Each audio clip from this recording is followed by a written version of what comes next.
of the very old, which can only expand the need for care-bed spaces in future years. Can I ask you this? If one were to use this shop at toolkit approach for, say, extra care or for enhanced sheltered housing, for example, would there be any reason to not use it for other kinds of what the government referred to in the PPG as specialist housing for older people, i.e. care homes or anything else?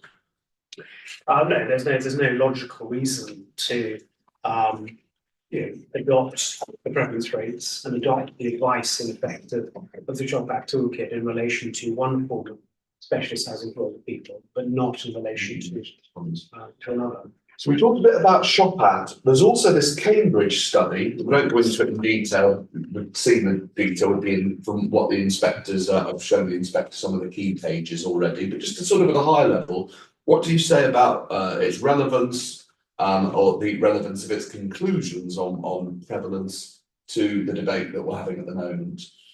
Well, I think it's an interesting study, and I think I've termed the council's prevalence rate as an occupancy-based prevalence rate, in the sense that it doesn't capture unexpressed demand. The Cambridge study is also, if you like, an occupancy-based measure. Yes, because it is looking at the rates of occupation amongst the population age 75 plus in those 100 local authorities. But what it does is to demonstrate where there is market functionality, where there is market functionality. What do you mean by that? Well, where there is effectively where supply has been able to respond properly to demand. Yeah. Demand both expressed and hidden. Yeah. These are the sorts of prevalence rates that have been. These are the sorts of occupancy-based prevalence rates that emerge, and in effect reflect the sort of rates that other councils should be achieving in order to have a properly functioning market for specialist housing for older people. And it's also important to kind of think of care bed spaces within the broader context. Now, one of the reasons why it's so important not to somehow treat care bed spaces as a separate phenomenon to other forms of specialist housing for older people is that they represent, it's critical within a properly functioning market. They represent a range, together they represent a range of choices, and the authorities, from the King's Fund to Housing Lynn itself to Age UK, the prescription and the character of a healthy, properly functioning market for specialist housing for older people is to have these four different types. For ease, let's restrict it to those that appear in PPG. For each of those different types of specialist housing for older people to be available and to be supported, and for there to be a clear acknowledgement of the value that each of those different types represents. And I think the kind of the difficulty with Basildon position is that there appears to be they're failing to acknowledge the full value of care bed spaces and what they can offer the older person's community. And it's important that that's reversed, not least because there has been no provision of extra care housing, which is typically the alternative form of accommodation, which Housing Lynn, for example, recommends. So the rationale in policy terms for reducing over time the number of of care bed spaces, or the reliance on care bed spaces, has been the belief that extra care housing supports a higher level of independence of older people. And in many ways, that is a sound policy objective, and it's one that Essex County Council talks about. But the problem, as we've seen from the supply data, there has been no provision of extra care housing. So the loss of supply and the attempt to roll back or to erode the supply of care bed spaces, which is the emerging picture of supply within Basildon, is irresponsible, because you're not following through on the other side of the equation, which is to provide extra care housing, for example. Let's examine what the consequences are if you're right about the prevalence rate being calculated in accordance with shop at page 58 of your proof. You've got a table 20.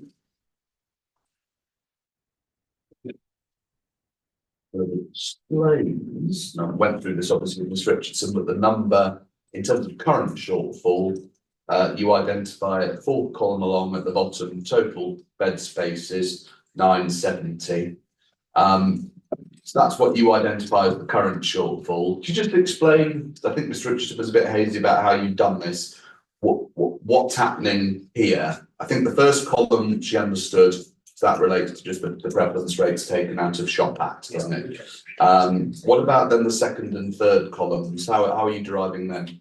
So all our data comes from the Care Quality Commission, and what we've done is to identify supply of nursing home accommodation care bed spaces as recorded on the Care Quality Commission website. So that's the second column. What about the third column, where you actually derive your overall demand figure? Current demand is linked to where we've applied the prevalence rates to demographic projections, which have been modelled specifically on Basildon, based on the assumption that the preferred, and I think this is a matter of common ground, the preferred housing need figure is delivered over a planned period to 2043. We've come up with 2043 because we've assumed that the earliest point the local plan, the emerging local plan may be adopted would be 2027, early 2028, and as PPG advises, a local plan should be valid for 15 years from the point of adoption. So, for the purposes of this exercise, we've assumed that 2043 would be an appropriate time horizon for this. Okay, right. So you've got your current demand and your additional demand to 2043, creating the shortfall that you identify. That's your case so far as requirement goes. When it comes to supply, you tend to consider on page 60, you consider what happened in the last 6 monitoring years, which is, well, nothing obviously so far as care homes go, care beds go.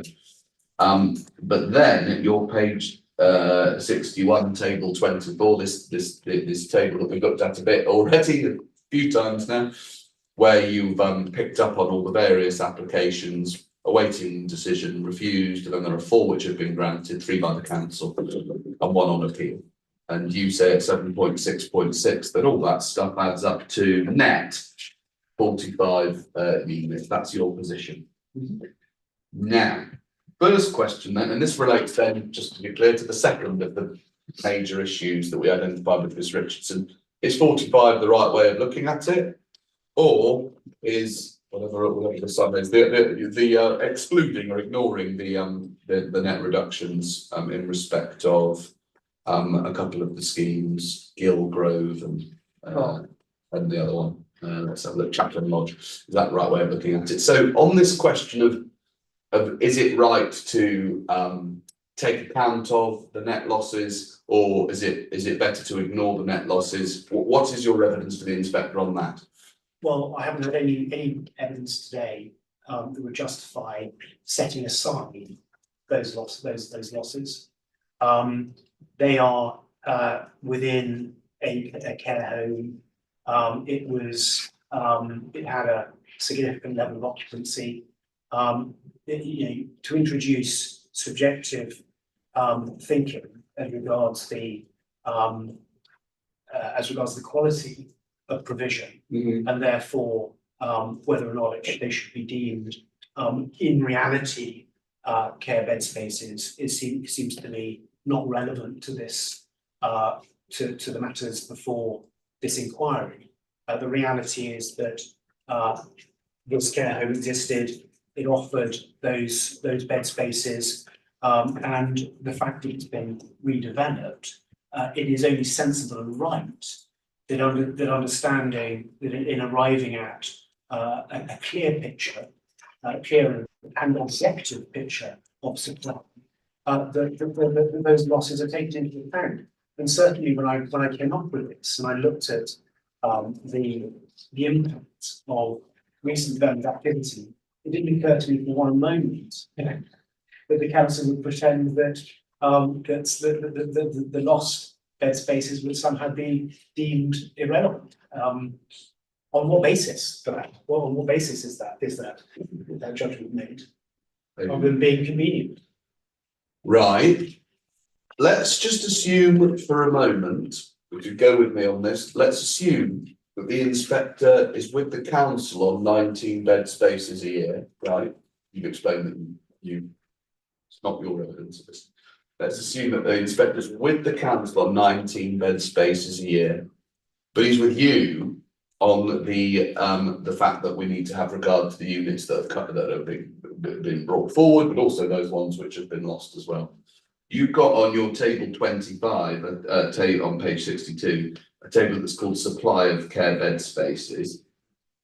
What do we know, if it is 19 a year, what do we know about the adequacy of the council's identified supply?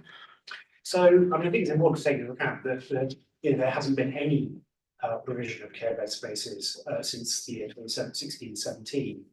But there's a new one, the council says, in the most recent year. Okay, there is a new one coming through.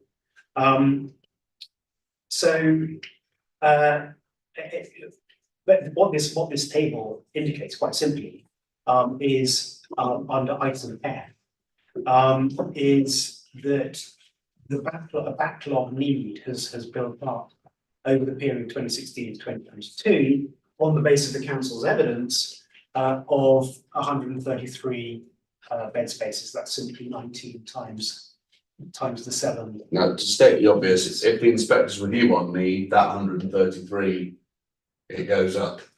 Absolutely. I mean, absolutely. So, but assuming he's with them on 19 a year, so going with the 2011 prevalence rates, 19 a year, 133, you times it by 5 looking forwards, you've got total need and a current shortfall of 183 bed spaces.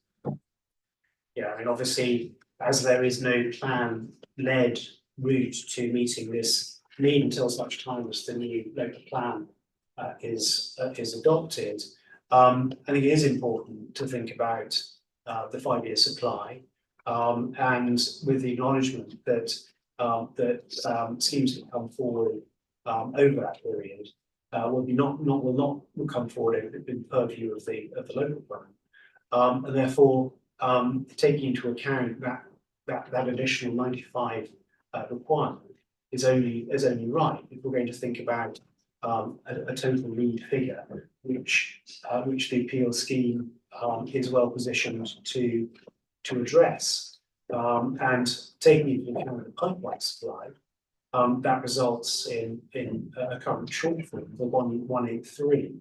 And as I say, the appeal scheme will deliver 50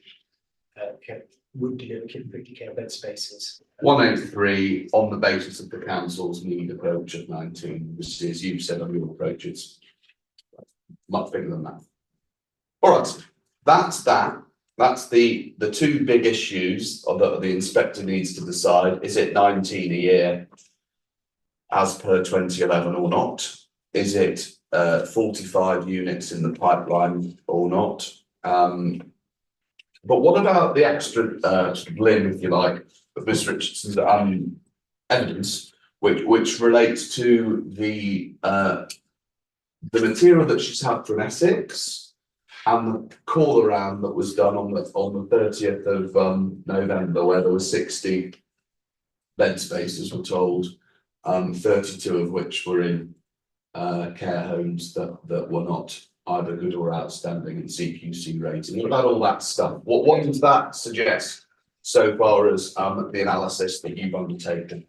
Well, I think it's first important to point out that clearly the evidence that you're getting from Essex County Council is unreliable. I mean, so you've undertaken a brief call round of care homes in Basildon, and lo and behold, you discovered that your sense of unoccupied spaces has fallen from 100 to 60. I think it's also worth noting that of those 60, over 50% are within care homes that are less than good and outstanding. So clearly, there is a positive correlation between occupancy and unoccupancy and quality of care home. Manifestly, there's a strong positive correlation between those two phenomena.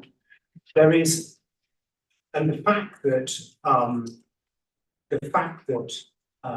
the level of occupancy is significantly less, and the positive correlation with quality indicates that that the notion that there are some unoccupied care bed spaces within Basildon as an indicator of the level of demand can be set aside completely. I mean, it's simply not a factor that should be taken into consideration. You said it should be set aside completely. Why is that?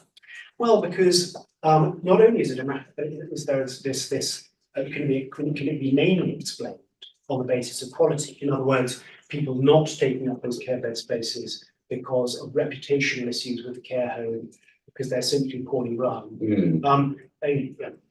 Ms. Richardson mentioned that the chief basis on which the Care Quality Commission found those institutions that were underperforming was to do with the management, as though that made it okay that the physical facilities were reasonably okay. The management was poor. Well, of course, the management is probably one of the single most important things in terms of delivering positive care outcomes for residents. So, so we need to take the quality question into account. We also need to take into account the churn point that quite simply to have 100% occupancy is totally unrealistic. So really the evidence provided by Essex County Council, and I would also just remark that they're taking a black box approach. What do you mean by that? So they've given us one table with a list of numbers on it, 100 empty spaces, 87% occupancy. We haven't been given any opportunity to investigate, to look at the underlying data, so it's just not plausible. It's not a acceptable way of submitting evidence as an inquiry that relies on transparency. Even assuming, putting the black box point aside and assuming that it's all correct for a moment, and you know that they've got what they've got. They've surveyed, the phone calls have shown 60 spaces, whatever. Does that have implications for what the demand actually is or not? In my view, no, it doesn't, because there are a whole range of reasons why the sort of figures that have been put forward in that calculation should be treated with extreme caution. you know, as I say, we've talked about the quality issue. We've talked about, I mean, it's interesting that you've undertaken the Renal Act and discovered that, you know, that one component of the advice you've been provided by the County Council is actually unreliable. So, I mean, I would urge you, sir, to treat that data with extreme caution because we haven't been able to investigate it. And there's a very weak correlation between occupancy rates and demand, because the relationship is diminished by a range of factors that have come to light in the course of this inquiry that indicate that a significant proportion of that unoccupancy can be explained by other issues. I think it's also the case that you know, we've seen that the Glyn Road redevelopment, that was a poor quality care. There was significant unoccupancy within it. Again, it just reinforces the point that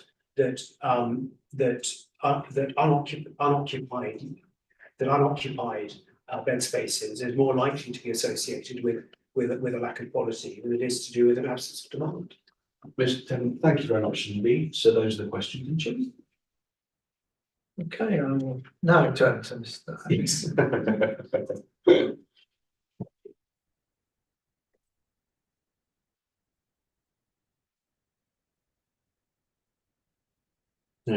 Good afternoon. Oh, there's a problem? No, there is a yellow receipt. Shift the camera. Oh, Yeah, I don't need to be on screen anymore. Our viewing figures are about to go up. Just gonna try something. The thing is, can't get all three. Probably want the witness most. Yeah, the witness, Yeah. All right, okay, let me just. Okay. Actually, could the two of you swap? I can get all three then. All right, if that's fine, then sure. Thank you. Right, and I think we've spent quite a bit of time already on the different methods used by the council following what Turley's did and your approach. And the prevalence rates are obviously crucial to understanding that. Just wanted to start by, if we turn to the South Essex Housing Need Assessment that the Turley report, which the council relies on, and if you turn to page 102 of that, it's within the section about older and disabled persons. We can see at the paragraph, the footnote 178, communal establishment, that's the definition, that's what Turleys are estimating the need for. And is it your understanding that that definition includes, or rather put it this way, how many of the categories in the PPG does that communal establishments definition include? I think Turleys are using communal establishment as a synonym for care bed spaces within residential and nursing homes.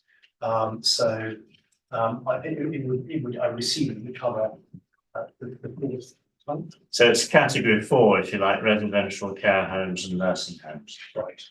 Is that's what you're saying, yeah? All right. And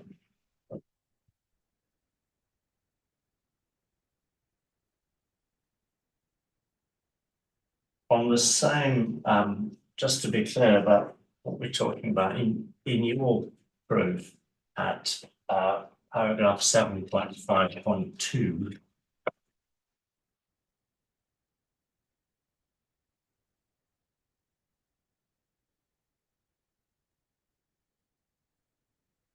Which is on page 55.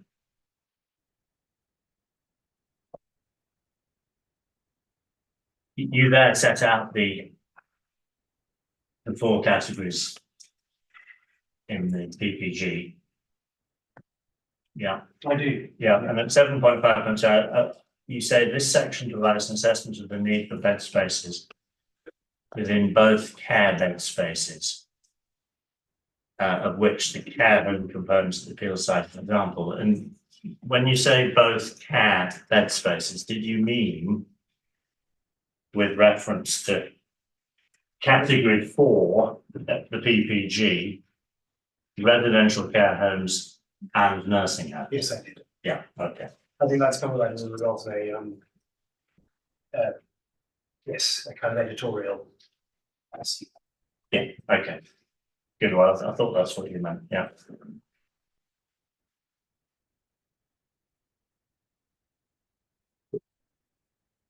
Yeah, and we can see going back to the SENA report, and this is it's a point you make, is that for other aspects of the overall shop requirement, they do use the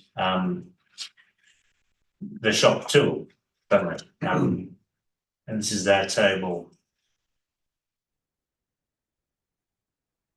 So it's paragraph 7.2.3 of the SENA, where they make the distinction between the methodology they've used for care homes based on the 3.2% 32 per thousand prevalence rate.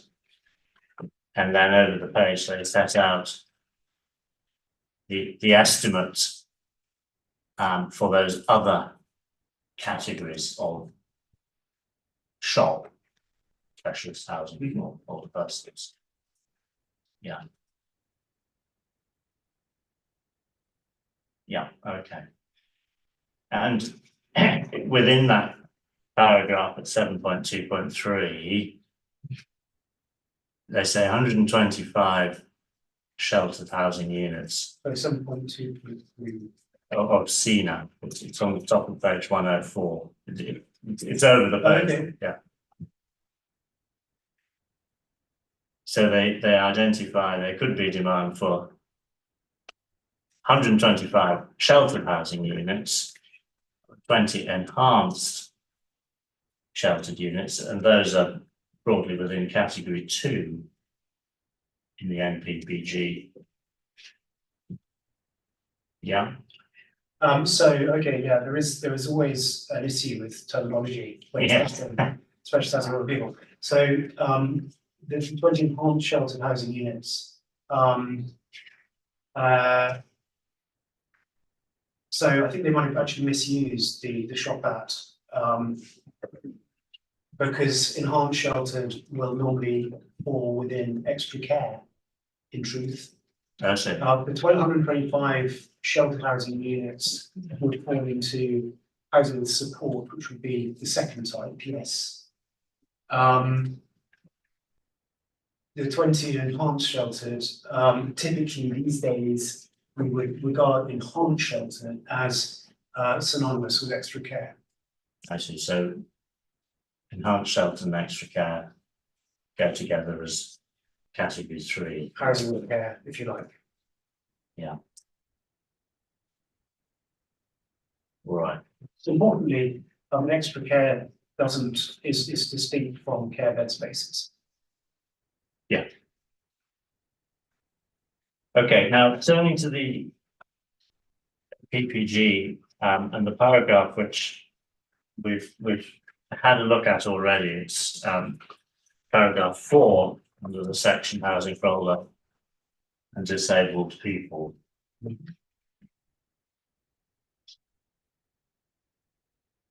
I don't know if you have it. I should have, if we've discussed it already, I should have it available. I don't actually know that anyone's attached it, but it's.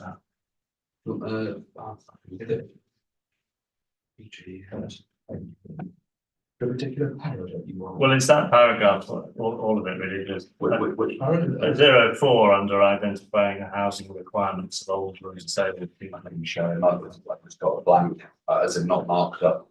Yeah. That one. You can say if you want. Yeah. You can say if you That want. looks a bit awkward. Oh, okay, just go for it. Stand crouched like that. Yeah. All right, so we can see it says, what evidence can plan makers consider when identifying the housing needs of older people? The age profile of the population can be drawn from census data. Yeah. It says projections of population and households by age group can also be used. And we just pause there, but go back to the South East Essex housing need assessment. That's the part of the PPG which is quoted at 7.18 of the scheme. Yep. So this is, it's right, isn't it, that what Turleys have done is use projections for population and household by age.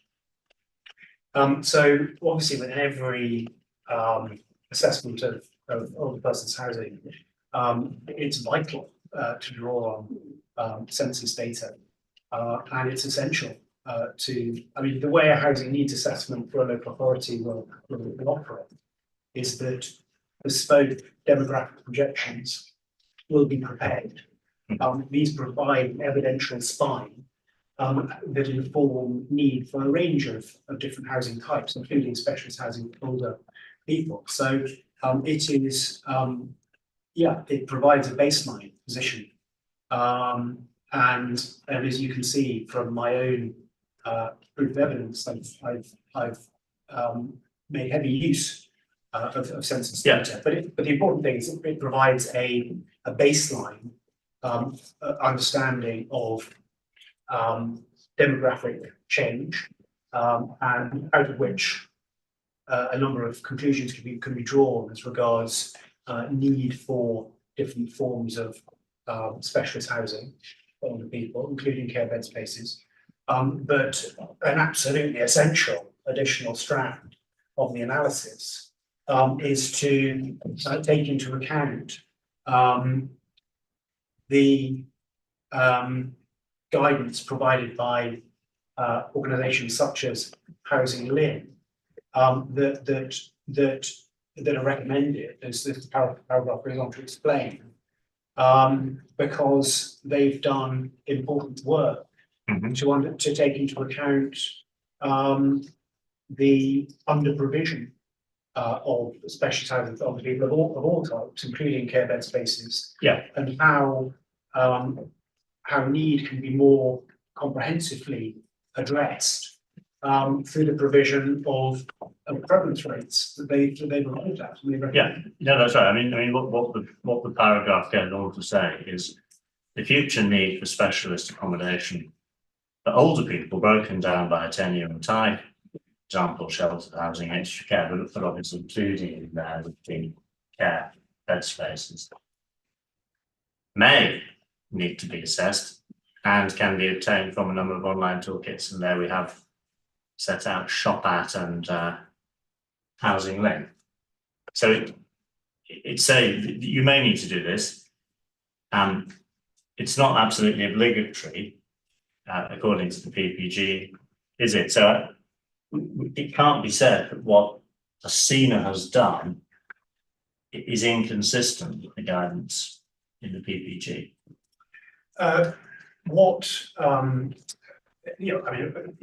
Your choice, great voice is very clear that it's not mandatory. to apply their recommendations. Yeah. That said,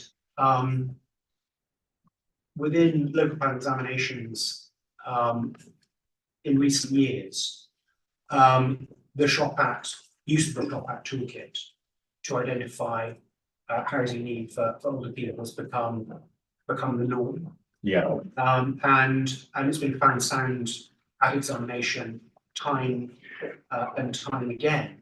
And the point of it is that if you're relying solely on the baseline, the demographic baseline, you are capturing an incomplete picture of need. And to the extent that the evidence is not sound, I mean, I do not believe that an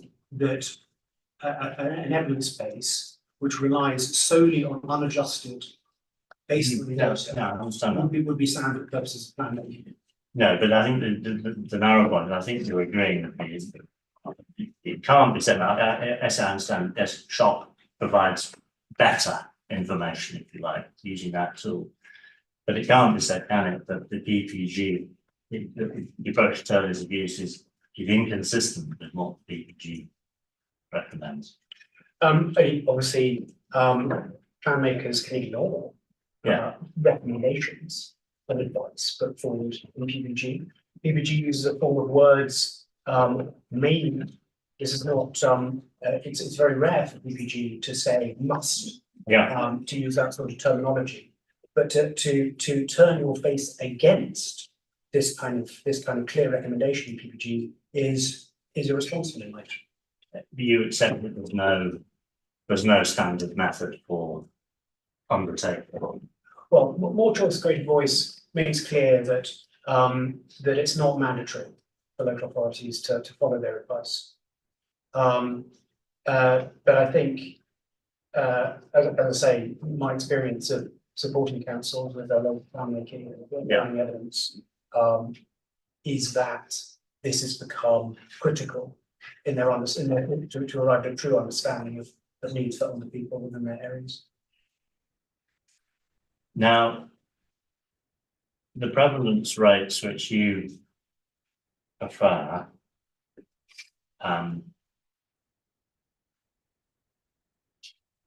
are set out. I think before we move on from this point, it's also worth saying that the SHMA obviously uses and cites SHOP Act in relation to other forms of specialist housing for older people.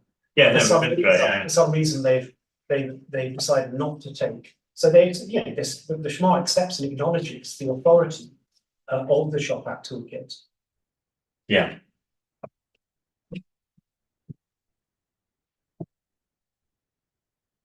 Yeah. Now, the prevalence rates which you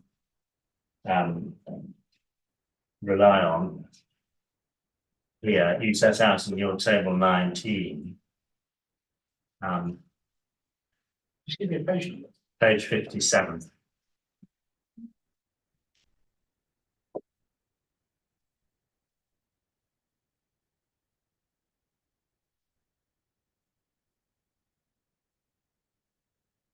Yeah, so the first column is, well, the heading is SHOP Act 2008. And then you've made reference to more choice, greater voice, which is CD 4.02.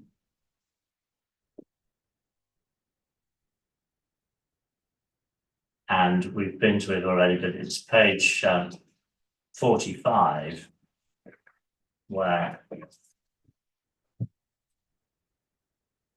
table 23 in that document where these prevalence rates come from. Now I had understood that they were derived from circumstances in Wokingham that you said in your evidence in chief, they're suggested by the norm, which is something different. What's the question? They're not derived from particular circumstances of situation working them. They are the norm. So what this study does, and it cites working as an example of the way the prevalence rates have been used in practice.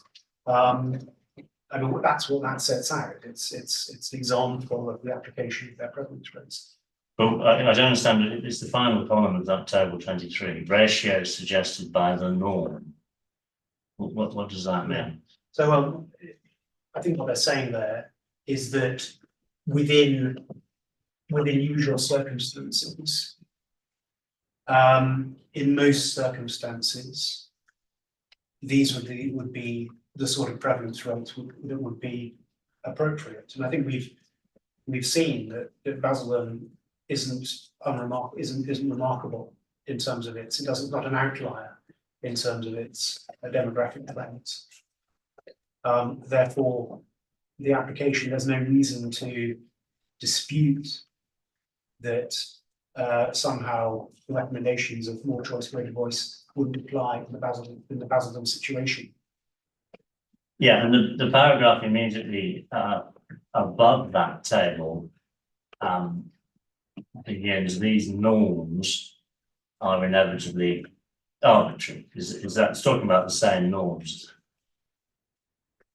Yes. Yeah. Yeah. So it's, just so that we're clear, it's the 65 for personal care and the 45 per thousand for nursing care, which you have set out in your table 19. Yeah. Yeah. Sure.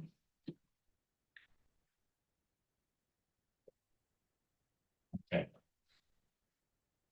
And then the other source, the 111 rate in your table 19.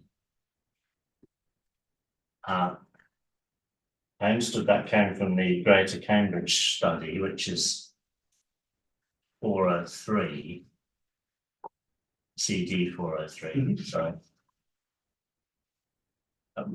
What does the HOPSR brackets 2017 mean at the top of that table 19? That stands for. It's another name for the Cambridge study. It's basically another name for the organisation that sponsors the I study. see, right. Do you have the name somewhere? That's important. Yeah, no, well, that's as long as I understand what it is, yeah.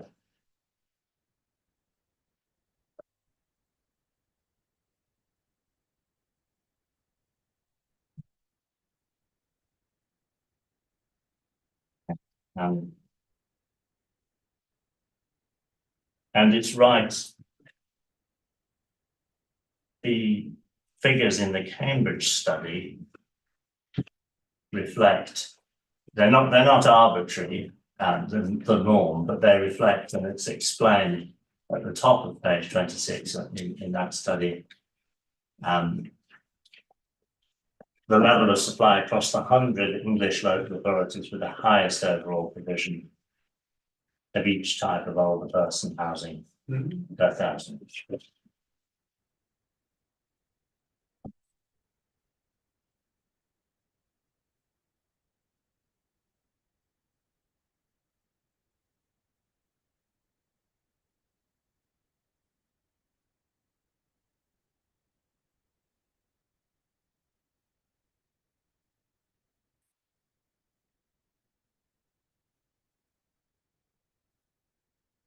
Now, in your rebuttal, however, you refer to a much lower figure than either of those for the southeast of England generally at 2.1.4 of the rebuttal.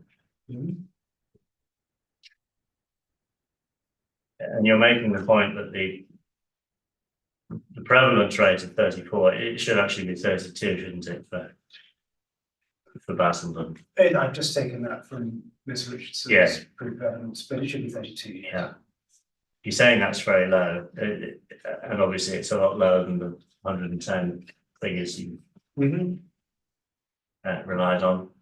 It's also very low compared with average occupancy-based prevalence rates for the southeast of England and Wales, which are southeast region 53 per thousand. So in that context, what Basildon are doing is not so much of an outlier, is it? It's still very Still lower. I mean, there really is significantly lower.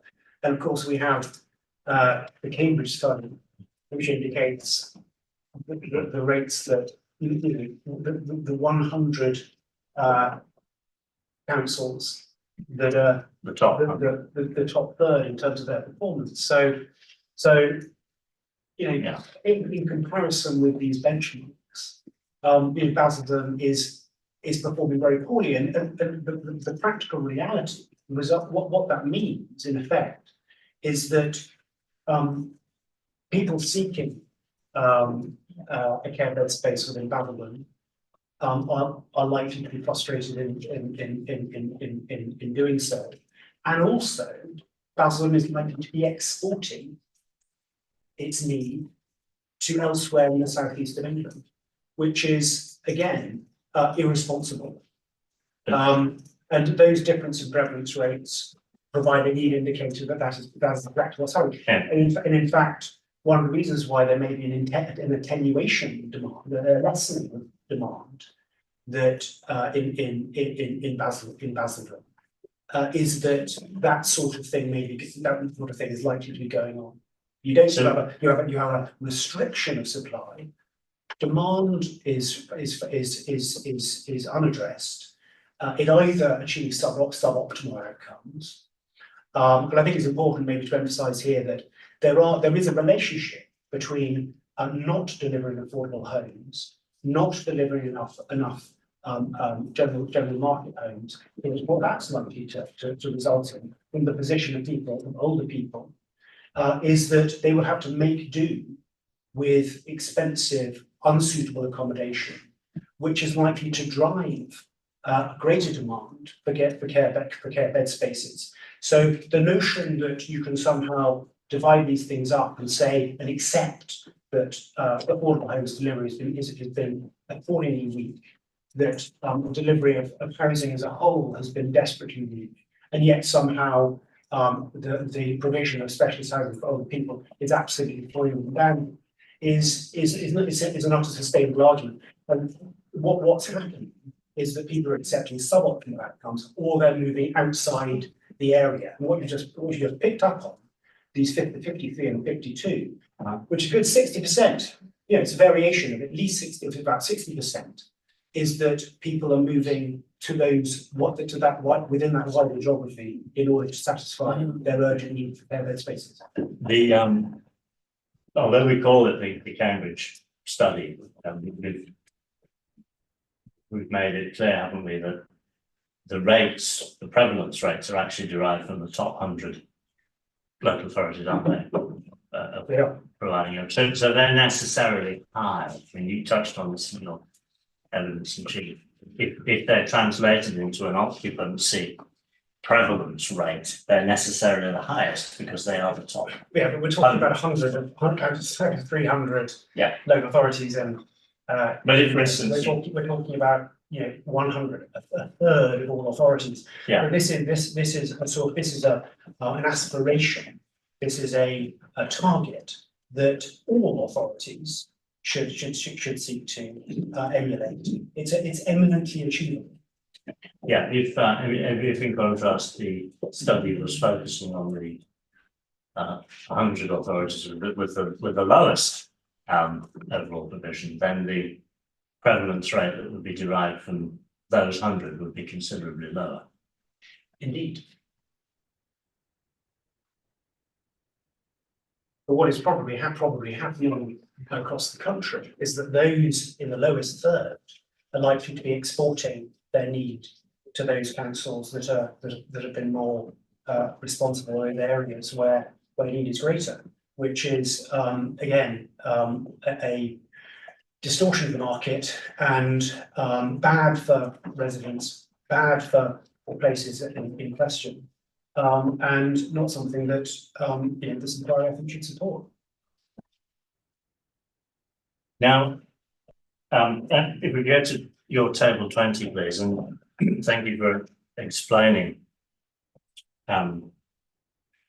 the sorry, 58.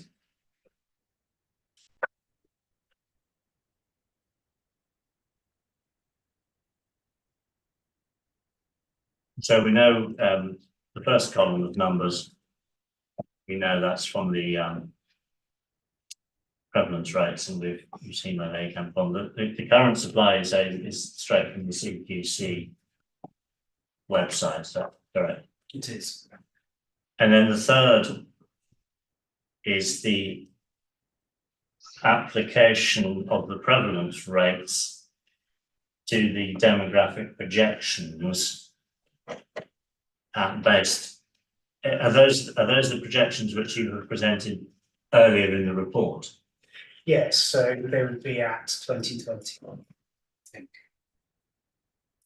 Yeah, I mean, I've seen that slide, but I couldn't work out exactly which ones you were. All right.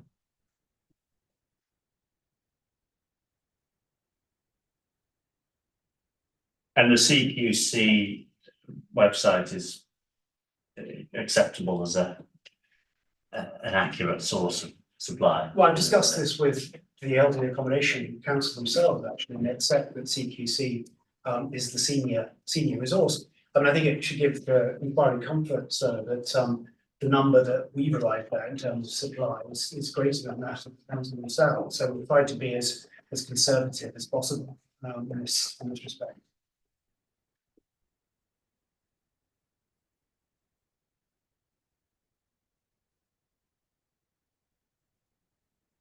All right, so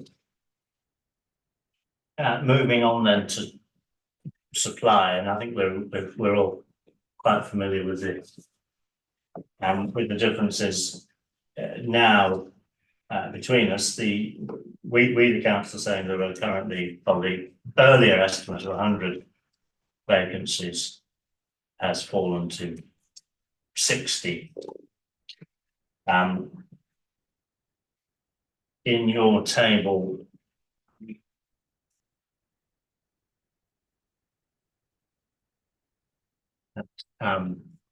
24 and 25, that's page 61, 62.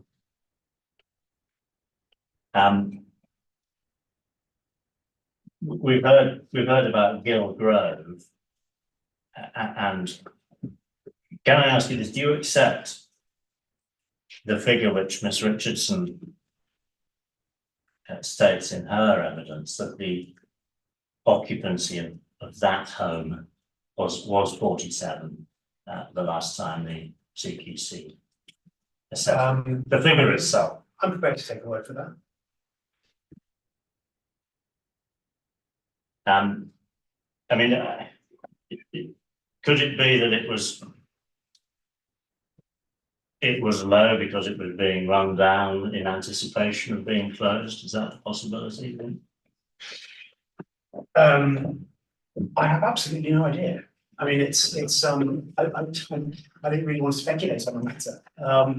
The reality is there were 169 bed spaces in recent times as a result of the redevelopment. That's fallen to 66. But you're very clear about the link in your mind between the vacancy rate and quality of accommodation. That's right, isn't it? You accept that if a care home has poor quality somehow, yes, then it's more likely to have higher rates of vacancies. Yes.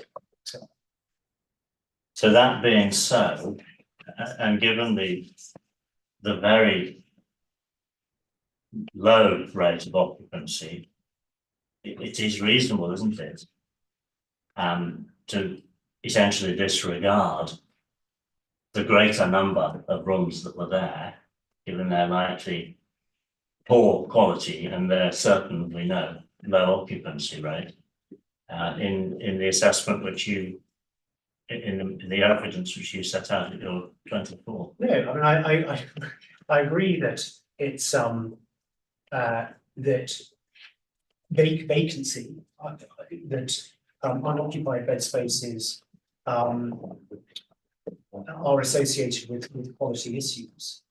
I don't accept that there's a relationship between occupancy and levels of demand.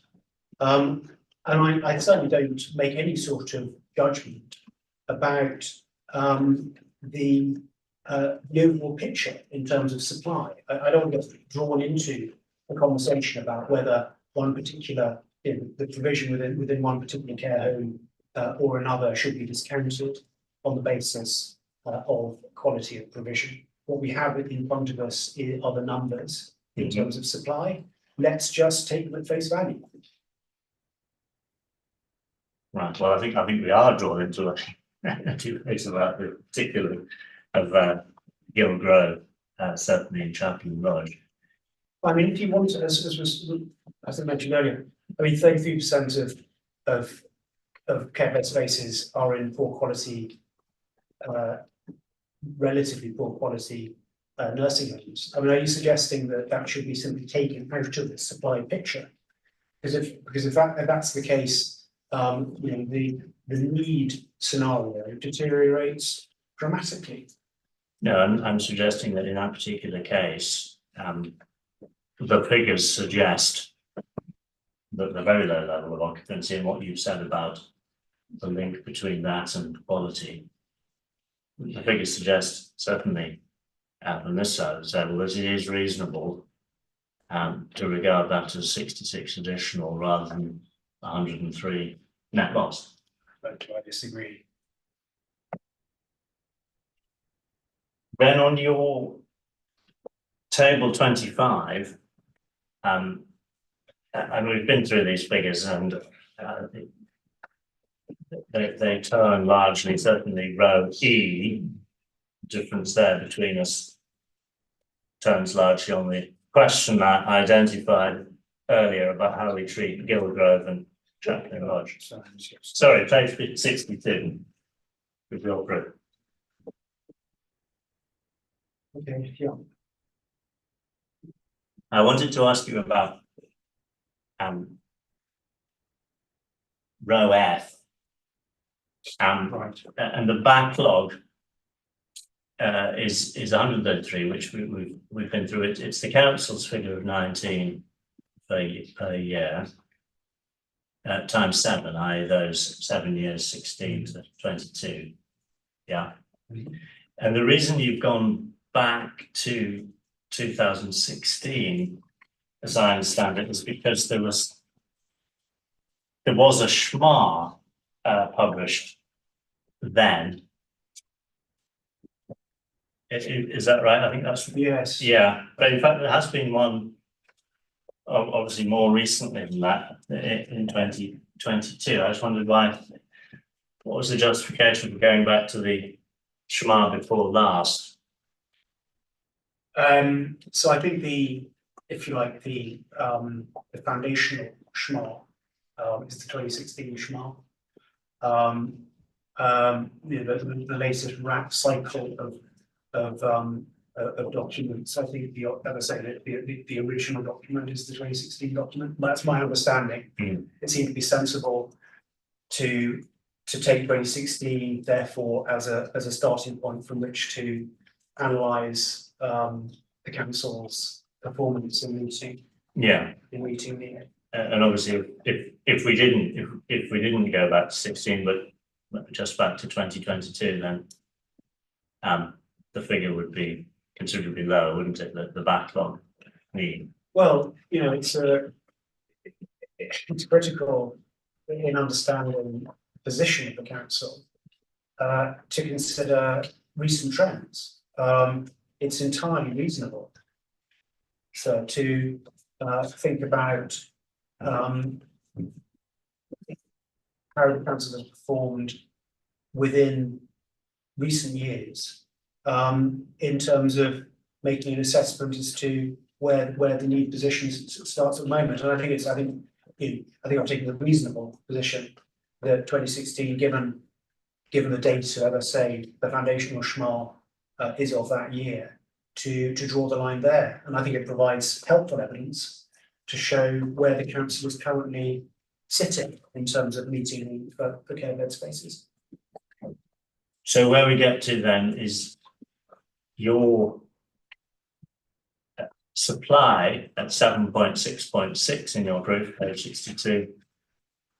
You come to 2.37 years, which, if I've understood the maths properly, is 45, the pipeline supply, over 95, that the need, times 5.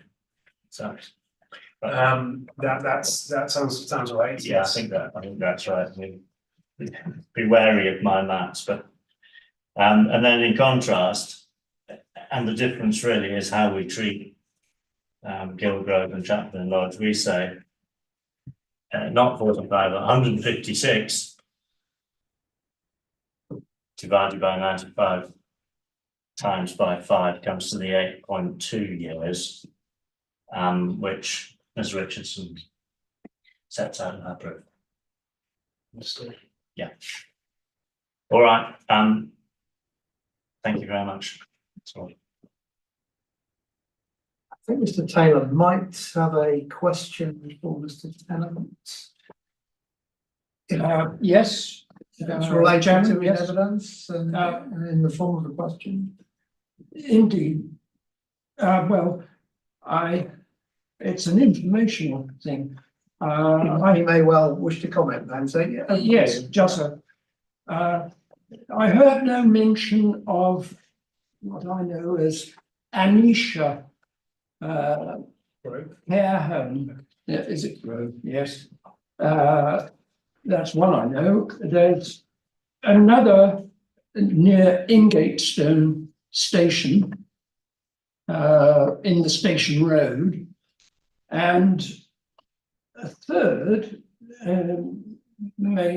doesn't exist yet, but has been proposed locally. Well, I associate it with the name Staines in the Stock Road.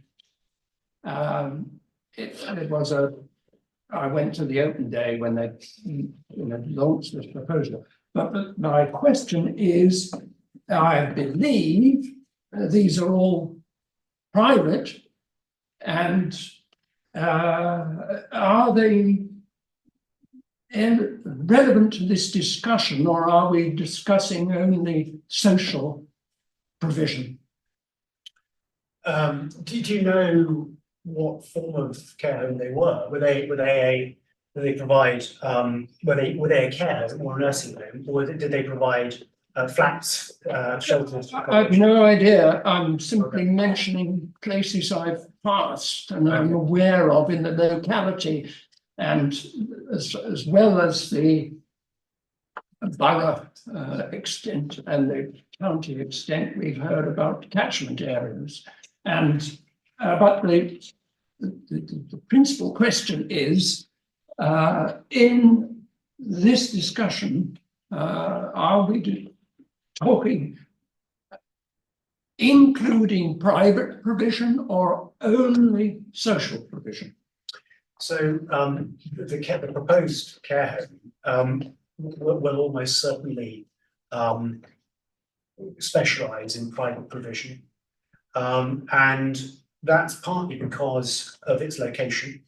Billericay and the wider Catford area is in a relatively affluent part of the county, and as a result, it's likely to draw the vast bulk of its demand from self-funders.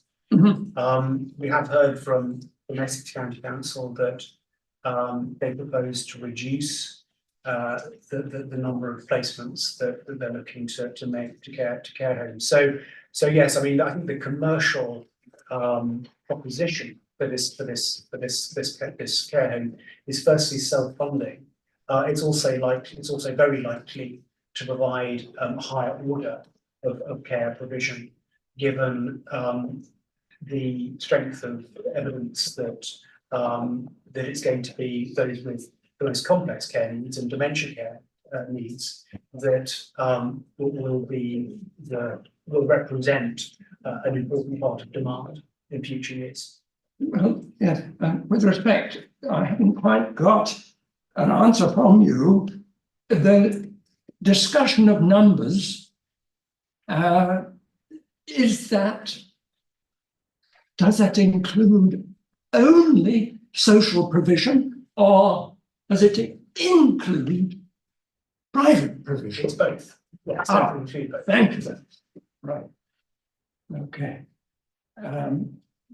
That was one of my three. Okay.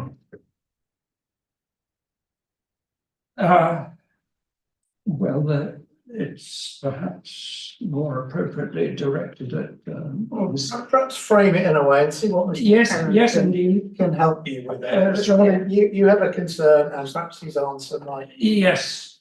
Okay. But when I put the question, I think it may affect Mr. Richardson. Does the council recognise limits to growth? As I mentioned yesterday, for housing and transport. I put it to you yesterday that what Billericay, as opposed to Basildon, needs is jobs, not housing, and to reduce I think imbalance. that's a good question, and I think that might be more appropriately put to the appellant's witness tomorrow. Very well. Because obviously they're advocating more housing generally. You've made your views about the limits of growth in Billericay. Yes.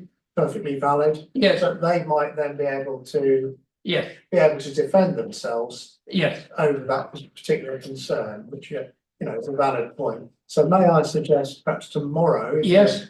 you're able to come tomorrow, that might be a question to store up and put to the appellant's witness after they've been cross-examined. Indeed, with respect, my last point, would you care to comment on the idea of Basildon providing affordable flats for older people and young people? The idea here being that young people leaving home, looking for property to move away from parental home, they will be coming into the flats, but natural causes will be taking older people out of said same flats. I think that's I think I know what you're referring to, and there's a really inspiring example. I think it's not in this country, but I believe it's in the Netherlands, where, and I'm not sure it's even flats. I think it's actually, and this is relevant to the discussion about care homes, because I think what they're doing is to provide communal accommodation for both older people and younger people. Yes. Because they recognise that it's only rarely that these two groups actually come into contact with one another, and actually they have an enormous amount to offer one another. And I think I am familiar with at least one good example of where this has been done on the continent. Yes. And I think it's a fantastic idea, and I would encourage Basildon to think about that type of innovative solution. Not least because one of the key criticisms of care homes, traditional care homes, is that they provide an institutional environment, and that's one of the things that that is driving the preference for extra care accommodation that I mentioned earlier. And this is one of the key ways that sort of institutional atmosphere Yes, could be diminished by Yes. creating a Yeah. richer, a more kind of a vibrant mood within a given institution. So I think those sorts of ideas Yes. are exactly what the direction that we should be going. yes, but I'm putting words in your mouth, it would be like young people and grannies and so forth. And in other cultures, of course, they have the concept of the extended family, Yeah. which spans 3 generations. And of course, as British society becomes more diverse, and extended families tends to be more common amongst Asian families and within other ethnic groups, then that's those sorts of solutions. And I think the sector needs to embrace those sorts of solutions and ideas and trends. Absolutely. Thank you very much. That's very helpful. Pleasure. Okay, I've got no further questions of my own really, so I will. There's nothing for me. Nothing from you. I think that's been a topic that's been pretty well examined. I think so, yeah. Yeah, so So, I think we can, in that case, conclude for today. So I will Yes, sir. adjourn at nearly 4:45 and look forward to seeing those who join us tomorrow at 9:30, and we'll be in this room. Yeah, we'll make sure the room's locked so we can put your things. we're here Oh, all right. all day tomorrow. Yeah, Yeah. yeah, I'm gonna deal with some. Excellent. That sounds